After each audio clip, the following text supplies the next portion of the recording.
دا شیطان د وسوسو تذکره وشوه. الله وی هر امت ته موږ نبی را لېږلی و، نو هغې نبی چې وکله دعوت وکړو نو قوم ته به شیطان وسوسې واچولې، شیطان به ملګری شو په دې بد عملونو کې.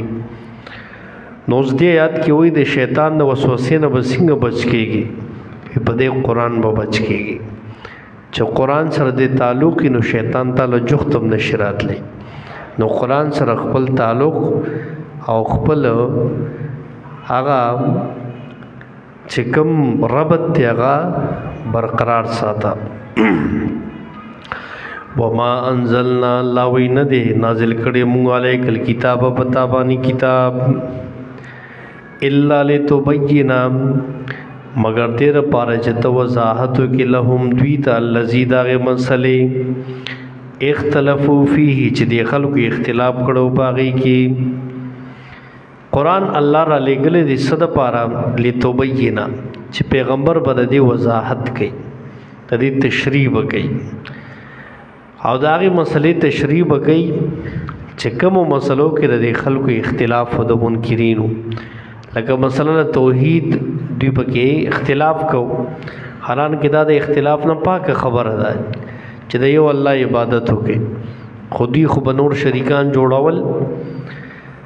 دارنګ باس بعد الموت چې د دې ژوند نه بعد یو بل زندگی ده، نو دی با هغه نه منلو آخرت چې لا دې ژوند نه بعد به بل ژوند نه وي، دا لا څنګه خبره وي؟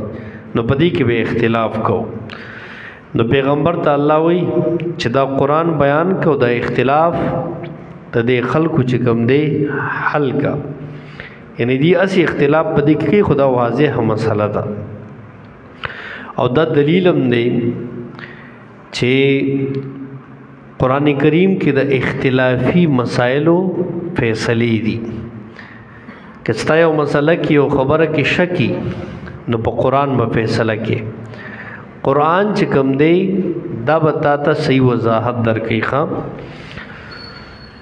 او وهدن دا قرآن هدایت هم دی، نیغ لار ښیي، ورحمتن او رحمت هم دی. قرآن سره تعلق د رحمت باعث دی، الله رحمتونو به تا ته متوجه شي. او لقوم دا قوم د پاره یؤمنون چې ایمان لري. خو کوم خلک چې صحیح ایمان پدې لري نو دا فائدې د هغې دپاره دي. والله انزل من السماء ماء فاحیا به الارض بعد موتها. دې جنا بیا مقدمات د دلایلو په توحید باندې بیانوي. دا اوله مقدمه ده النعم كل من الله. نعمتونه ټول په ټول ګورې د الله د طرف نه دي، چرته غیر الله طرف نه نعمتونه غني. الله وی دی کائنات کې غور او فکر او سوچ وکا، د باران دی دا فصل را زرغون شپاغي سرا زتا صلا غلا درکم آمدنه درکم د زمکی. نو دا نعمت زمانه وګڼئ، دا د غیر نه مګڼئ چې فلان کیسې بلتلی و وغیره له فصل کې برکت واچو. نو دا نعمتونه ټول الله کوي. دام د الله په توحید نه خدخان اول دلیل دا بیانوي. والله الله انزل راورولی دی من السماء تبر اسمان طرف نمانوب فاحیا به الارض بس تازه کړي د پدې سره د ازمکه بعد موتها پس توچوالی د دې ازمکه نام. حیات په مختلفو معنو په قران کې استعمالي.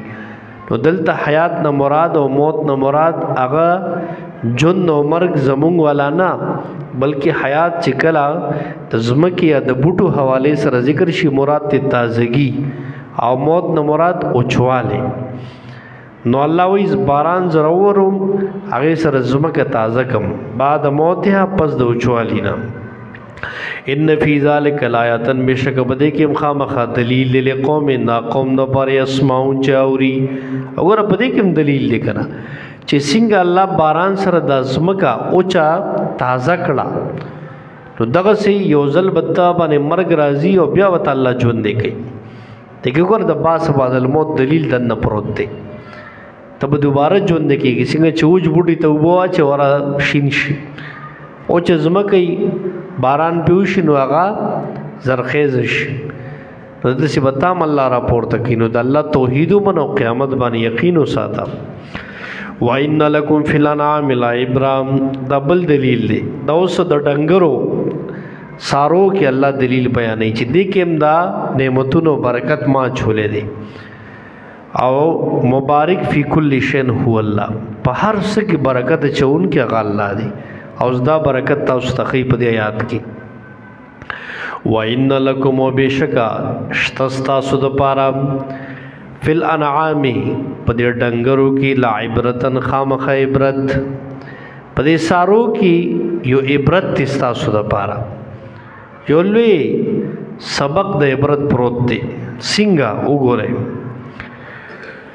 وینسخیکم مونږ سکو پتا سبحانه مما دا غسن فی بطونه چې په خېټو د دې سارو کې دي مم بین فرسین په منځ دغه غوشیانو کې هغه ګوبر او سوټو په منځ کې ودمن او د وینې په دې منځ کې سپراته دي منځ کې لبنن خالصن هغه په خالص د دې غوا میخه په دې خېټه کې دا په پراتی.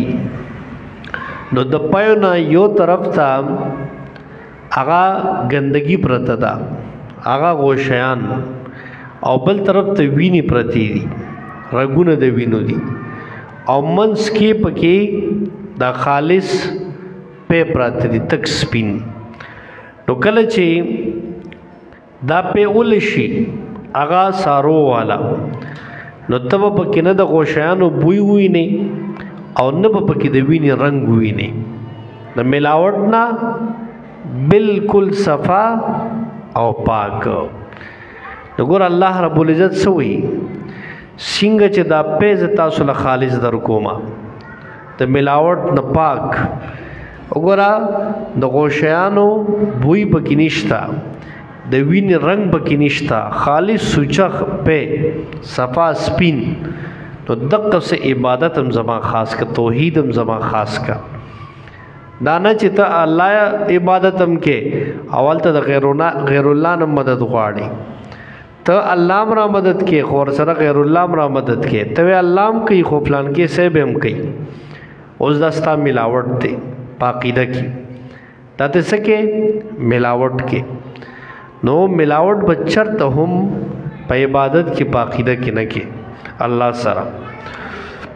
نو دی پایو کې دا برکت چا واچو الله وې دم ما چولې چوغور د هر سمنس کې تاسو له سپین په زرو باسم زمان علاوه دا کار بل څوک نشي کولې. او سائغن تیریدون کی دا پیل پاسانه سره لشاربین دسکون کو د پارام د زود هضم دی صدوي چې پاسانه سره تیریږي. تاسو ګوره بوډا ځوان ماشوم مریض هر څو کې پاسانه سره سکلیش دا یو غذا الله پیدا کړی په دې کې الله د سي برکت چولې دي چې سائغن لشاربین دی ښا. نو ګوره الله رب العزت عبادت خالص کې او غسر پدې کې هیڅ ملاوت مکوي، دغه بندگی د الله پورې خاص کې. ورپسې بل دلیل وسوي ومن ثمرات النخيل والعناب او د میوه د کجورونو والعناب او د انګورونو تتخذون تاسو جوړوي منه د دین سکرن د خوشاله شي یا سرکام ورزقا حسنا او رزق خیستام. بل دلیل دا دی د میوه تو ګورا او په میوه کې دا کجوري او انګور یاد کړل. دا ځکه عربو کې دا دوه میوه ډېرې وي. نو د دې نه څه جوړوي تاسو دې نه مراد ټولې میوې دي، خو دا دوه چونکل ته ډېرې وي نو ځکه دا یاد کړی دي. سکر څه وي تاسو ر دې نه سکر جوړوي، نشي والا سیز ته وي. یو معنی دا سکرن نشي والا سیز مراد ته شراب دي چې دینه شراب جوړیږي کنه، انګور چسقا شي نو دینا شراب بیا جوړیږي، حالانکه دا خو حرام دي. نو جواب مفسرین د دې معنی دا کوي وی اصل کې دا صورت مکی صورت دی او دې وخت پورې د شراب حرمت لا راغلی نو یا غ ضمانت مراد ده. یو تفسیر پکې دا دی. دویم معنا په سکرن کې تفسیر ابن جریر والاوی د دې نه مراد نبیز دی. نبیز څه ته وایي؟ دا کجوري یا انګور چې د شپې ته په اوبو کې واچي او ټوله شپه خوشته شي او بیا سحر راواله غوبه هغه اوس کی. دا به د نبی علیہ السلام ډېر خوښې وي. کجوري به د شپې نه دقه سی واچولې په اوبو کې او سحر به هغه اوبه بیا اوس کله دي ته په نبیز ویلې کېده. نو سکرن تاسو را دین هغه نبیز هغه مزیدار مشروب جوړوي. او درې معنا دي سرکه ده، سرکم جوړیږي دغه سي، نو سرکت مراد ده. او سلورم د رس نه مراد سکرن وی رس مراد ده. رس دا میوه چې ردینه قسم قسم شیزونه تاسو بیا جوړوي. نن سبا خدا بلا جوسونه راغلي، هر میوه نه جوس جوړیږي. نو عربو کې د کجوري وینو دوی د کجور نه مختلف جوسونه او مختلف چې کوم دي غذاګانې به جوړولي. نو دغه ته مراد دي. نو الله وی دا مې وګوره په دې کې دا برکت چا چولې دي په دې میوو کې چې دا مختلف قسم دي او بیا تاسو ته مختلف شیزونه جوړوي او په مختلف طریقو استعمالوي. د خوشاله شیزونه یعنی جوس وغیرہ هم ته جوړوي او رزق خیستم دی. ان فی ذلک لآیات بشک بده کې خامخا نخو دلیل دی قوم دا قوم د پاره یعقلون چې د عقل نه کار اخلي. عقل والا خلق په دې کې سوچ کوي چې دا میوه الله پیدا کړی دا، په دې کې خوندم الله چولې دی او په دې کې دا خوشحالیم زمونږ د پاره الله جوړه کړی. دا مشروب ګوره د چا یو فلیور خوخي، د چا بل فلیور خوخي، د چا یو میوه خوخي، د چا بل میوه خوخي. نو ته چې سوچو کې نو ته به وایې چې دا خوشحالی شي ماله چا راکو، دا دې کې دا ټیسټ چا واچو، دا الله ستا بل طرف ته دھیان نه ځي هم الله طرف ته به ځي. نو دې کې دا برکت هم الله چولی دا. الله وایي ګوره زمانه علاوه داسې په میوجاتو کې څوک برکت اچولی نه شي. واوحى ربک الی النحل دا سلورم دلیل دی. سلورم دلیل وی د شاتو مچۍ ته وګوره. شاتو مچۍ کې دا برکت چا چولی دی چې ګور هغه تعالی شات جوړي، خیسته خوږ مشروب تعالی تیاری او داسې مشروب چې شفا ده پکې، علاج ده پکې، دیکھم دا برکت الله چولې دی. واوحى دلته وਹੀ په معنا د زړه کې اچولو دی. ښا واوحى الهام کړی دی یا په معنا د حکم امراضی حکم کړی دی ربک استرب الی النحل د شاتو مچۍ ته ان اتخذی دا چې جوړاوه من الجبال د غرون بیوتن کورونا ومن الشجر او د اونونم ومما او دا غسنم یارشون چې دا خلق دي سفرونه جوړي او آبادی. شاتو مچۍ د زړه کې الله دا اچول دي یعنی فطری خودنه وته کړی دا چې تخپل کور جوړاوه په غرونو کې. غرونو باندې اکثر د شاتو مچۍ کبینانی دارن سبا دا ویډیوز امراضی را ډسکوري والا ګرځي او دوی مختلف دا چې کوم دی ډسکور کوي. دا سو غرونو کې وګوره غټ غټ کبینانی الته خو چونګې سو ورزیم نه نو چې کله دوی ورشنو بلا ډیر شات ته واخلي ځکه په کلونو چا ګوتې نی وروړي غرونو علاقو کې کم چې ډیر لري. نو دا چې غرونو کې هم دی خپل کبینانه چي او په اونو کې خپل کور کې هم سړی ساتلی شي، بار په باغاتو کې هم خلک ساتي. او دغه سي دغه سره چې دا خلک تی سفر جوړي، خلکو کم ځای آبادې کړي سفر کړي نو اکثر دوی التم خپل کبین اچولي. نو ګوره دا الله وته خود نه کړ چې دا ستا کور دی او ته دغل تخپل رهایش کوا. نو کم ځای چې دوی خوښ شي الته کینی بیا ورته الله فرمایلی دی خودنه وته کړی دا. ثم کلی بیا خره من کل ثمرات د هر قسم میوه نام دوی د میوه دا رس خوري. دا میوه دا مختلف ګلونه چې کم دي د دې دا رس چې کمی کنه دوی دا خوري لګیای. او فصلو کی بس ګرځي سبل ربی کی پاغلارو دربستا ذللا وی بتا تا آسانی یا وی به تابعداري.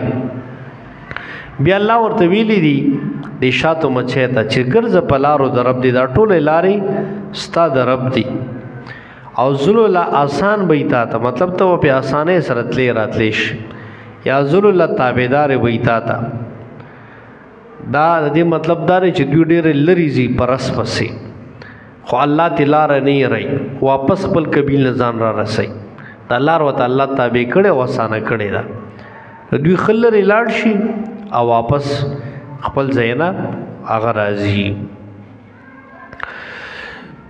وی یخرج من بطونها، راوځي د دې د خېټې نه شرابون، د څښلو څیز، د څښلو څیز ته راوځي.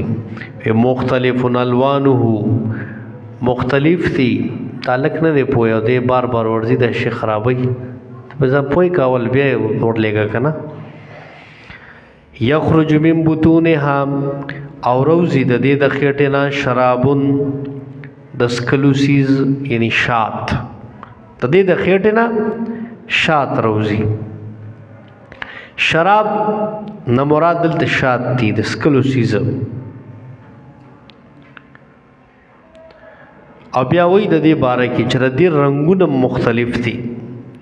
ګوره کله شات د بیري وي، کله شات د پلوسی وي، او بیا رنگونه مختلفی، کلا زیړ شاتی، سسر شاتی او سسپینی. دا زیړ د پلوسی او د بیري دا تور تمایل دا خو مونږ لیدلی دي، خو دا سره او سپین مونږ داسې نو لیدلی. نو مونږ تلي وو د بابو سر ټاپ ته، نو هلته چې کوم دی یو کس راوړي او خرڅول، نو سپینم و سرم و پکې. نو ما چې په پیله ځل وکتل نو دایي پکې رنګونه دي مختلف. دا مچۍ چې په کم ګل باندې او په کم رس باندې ناسته وي، نو هغه علاقو کې هغه رنګ کی بیا، نو کمې ونې والی بس هغه د هغې ونې رنګ هم په هغې کې راځي. نو الله رب العزت وایي په دې کې وګوره مختلف رنګونه دي. او فیه شفاء للناس، په دې کې علاج دی للناس د خلکو دپاره. بل په دې کې الله شفا چولې ده، ښه شفا ده پکې. یو خبره وي دا د خېټې نه راوځي، خو دې ونه وی چې دا په خولې په ځای راوځي که د دې ډنګ په ځای باندې راوځي، د دې لا پته نه لګېدلې. خو محققین دا وایي چې دا په خولې باندې شات کوي او شات نه ډنګ ورکوي، او بل دا چې شات کله کوي نو دا بالکل پټ ځای کې کوي، دا چا د ځان نه ښیي. دا ارسطو وی تجربه کړې وه، د شیشې په بوتل کې یو د شاتو مچۍ ګیره کړه. نو هغه وی چې زه ګورم چې دا شات د کومې راوځي، د دې د خولې نه راوځي او که د دې د ډنګ د ځای نه راوځي. نو شیشې بوتل هغه ورته کتل، وی دې شات نه کول، بله انتظارونه یې وکړل خو شات یې نه کول. بیا پې هغه په دې بوتل خټه ولګوله، پټ یې کړل، نو بیا چې کوم دی شات وکړل، خو ده ته پته نه لګېده. نو دی پټ شات کې تاسو ګورئ دی کبین دننه چرته سایډ ته، خو بیا محققین همدغه وایي چې په خولې باندې دا شات راوباسي او شات نه خلکو باندې ډنګ لګوي. بیا حیات الحیوان چې کوم د حیواناتو کتاب دی، پای کې بیا د دې فائدې لیکلي د شاتو ته مچۍ. یو فائدې دا ده چې یو دا شات پټ کوي، دویم په دې کې یو ملکۍ یو غټه مچۍ وي. ګوره تاسو به کتلي نورې مچۍ سایز کې وړې وي، خو د دوی چې کومه ملکۍ که نه داسې غټی، نو هغه ملکه ګویا د دوی یو امیر دی، چې کم خوازي نو ټولې مچۍ هغې پسې ځي او زیم هغه خوښوي د کبین دپاره. لکه اوس هغه ملکه روانې بس دلته کېناسته او زه یې خوښ کو نو ټولې به دلته کښېني، که هغه پاسي دا ټولو به پسې پاسي. دومره منظم هغه تنظیم دی په دوی کې. نو یو په دوی کې دا ملکۍ، بل دا صفت په دې کې دی چې دا ملکه د دې کبین په دې خوله کې ناستی. کومه مچۍ چې رس راوړي نو دا هغه بویي خوله والا چې د صحیح رس راوړی دی که نه چې د ګنده شی راوړی دی کبین کې شامل نشي. نو کومې مچۍ چې خلاف ورزي کړي ګنده رسې راوړي ګنده شي نو دا پې زر ټکو لګي او مړی کړي هغه وخت چې تا خلاف ورزي وکړه د نظم. دوی کې دا یو بل صفت دی. څلورم اتفاق پکې ډېر زیات دی. دومره اتفاق ته پکې که یو دی وویشت به ځان له به کار وګوره ټولې به تا پسې وي او بیا دې پرېږدیم نه چې کومې باندې ځي دا به د پسې وي. دوی کې اتفاق ډېر زیات دی. او پنځم دا چې خوله یې خوږه ده خو شاته نه ډېر تراخه دي. یعنې خوله کې شات دي خو شاته چې ټک دله درکړي که نه نو سړي ته هغه بابا واده را یاد کړي چې دا مې دا سوچي چلما نو دا په دې کې یو کار دی. شیخ القرآن امام انقلاب مولانا محمد طاهر نور الله مرقته به فرمایل هغې به دا وی وګوره وی د شاتو مچو کې د امیر څومره اطاعت دی او دوی کې څومره بهترین نظم دی. یو خو ګوره فایدې ته وګوره شاتو کې شفا ده. نو وی هغه تحریک چې د توحید و سنت کار کوي او په جماعتي شکل کې خلق کوي نو دې کې شفا ده دې کې فایده ده. ځان له به کار نه کوي فایده به هلې چې د ټیم ورک کې کار کوي. ستا یو امیري ستا یو جماعتي او ته په هغې کې لګیا یې. لکه تاسو اجتماع کې وکتل په لکونو خلک راغلي وو خو د شیخ صاحب امیر دی د یو امیر په حکم باندې دا ټول لکونه خلک لبیک وای دې ته ټیم ورک وای. نو اوس وګوره د ټول پاکستان نه د هرې ضلع نه خلک راغلي او یو مرکز ته جمع کېږي نو دا ټیم ورک سره چې کله کار کوي نو ستا قوت به هم برقراري فایده به دی. نو هغې به یو دا خبره کوله چې څنګه د شاتو د مچو په دې تنظیم کې قرآن د دې باره کې فایده خوله چې دا شفا ده نو دغه رنګ تحریک کې کار کول جماعت کې دا هم فایده ده. بیا به هغې دا وی چې په جماعت کې غیر رازدار سړی نقصان کوي نو دا به بې دخل کې لکه څنګه چې عمل کا سو غلط شی راوړي او ټک وله ورکي. نو په ټیم ورک کې په ټیم کې چې کم سړی هغه منافقي هغه خیانتګري هغه د ملګرو مخلصو ته نقصان رسوي نو به د جماعت نه وباسي جماعت به په هغه نه خرابوي. او بله دا خبره چې خوش اخلاقۍ سره به کار کې لکه شات او مچۍ وګوره شات خلکو له ورکوي خو چې کله غوسه کې نو بیا ټولې د پسې کېږي به نو که حق پرست چا وچړل نو بیا به ټول د شات او مچو له دې بس لاس یوړو او به ټولې د پسې کېږي بیا. نو دې د وجې نه دې کې تنظیم ته یو لوی اشاره ده د امیر اطاعت ته په دې کې یو لوی اشاره ده چې دغسې کار کول پکار دي. په دې کې شفا ده. صحابي حدیث کې راغلی دی راغلی نبی علیہ السلام لا داغه ورو داغه خېټه جاری وه نو نبی علیہ السلام ته وایي چې دغه رنګ زما ورور بیمار دی او خېټه خرابه ده جاری ده. نبی علیہ السلام ورته شات وله ورکه نو چې شات یې ورکړل اټیک نه شو بیا راغی په دویم ځل بیا ورکه نو په دریم ځل چې راغی نو نبی علیہ السلام ورته وایي وستا ضرور خېټه دروغجنه ده او قرآن رښتینی دی. قرآن ویلی چې په شاتو کې شفا ده خو یقین سره اوس که کنه دا چې په دریم ځل اوس کله به ټیک شو. نو ګوره په قرآن کې شفا علاج دی دغسې په شاتو کې خو په یقین سره به کار کې یو دانه چې ته وایې مړه بس چې دا کار به وشي کو به نه شي او لګیا یې کیم یا وظیفه وایې چېرې دا به سرو کې کو به نه کي داسې به نه وایې ځکه حدیث قدسی دی انا عند ظن عبدی بی الله وی په بنده چې په ما څنګه ګمان وکړو زه ورسره هغه رنګ معامله کوم. نو ځکه ستا کمزوري ګماني او یقین دي نی نو الله به هم د سره هغه رنګ معامله کوي. کلک د دین په باره کې د قرآن او سنت باره کې خبرې چی نو ته به ښه کلک مضبوط موقف اپناوی. نو فی شفاء للناس پدې کې علاج دي د خلکو د پاره او ان فی ذلک بشک پدې کې لایتن خامخا دلیل دی قوم نا قوم د پاره یتفکرون چې سوچ او فکر کوي او اخیری پنځم دلیل والله خلقکم الله پیدا کړی تاسو ثم یتوفاکم بیا به مړ کوي تاسو الله پیدا کړی مې نو مرګ به مغه پتا سراولي یعنی د مرګ او ژوند اختیار مغه سره دی برکت پدې کې مله اچولې چې ته ژوندې ساتلې او کله چې د مرګ کې خیری تقدیر دې ربانه راغې بس بیا به د مرګ کې خیری نو دا مله پیدا کړی دي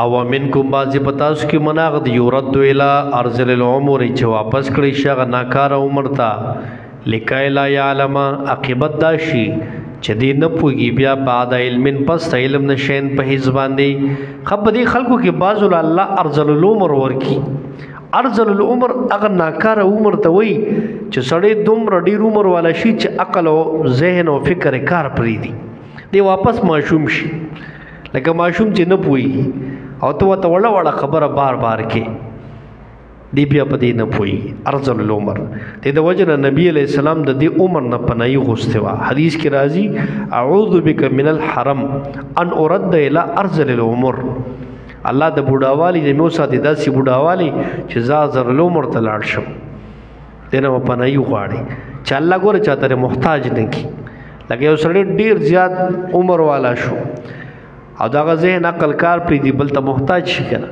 خو بیا علماء لیکلي دي چې حق پرستو عالمانو باندې الله د حالت نه راولي ایک ډیر عمرم شي نو حافظه هر څه کار کوي ولې د قران او سنت حق پرست عالمان هغه دین سره تعلقي تای حافظه الله نه خرابوي او د دین نظیرونو ډیر دی په دې دور کې دا اوس زنده مثال زتا اوس ته ما زمونږ د وګې شیخ صاحب دا شیخ القرآن سید الرحمن خطیب صاحب تمان سری وګې دا عمر انتهائی ډېر دی په دې عمر کې هغه نه یو رزم درس نه قضا کی او داس لګي لکه د ځوانانو چې لګي دورې تفسیر ریګولر کوي اوس پورې دا نه وي چې لکه کمزورې پسو کسانو هغه اوچت کیو کمزور دی ضعیف العمر دی خو حافظه عقل بالکل ټیک تو دا الله په حق پرستو عالمانو باندې دا حالت نه راولي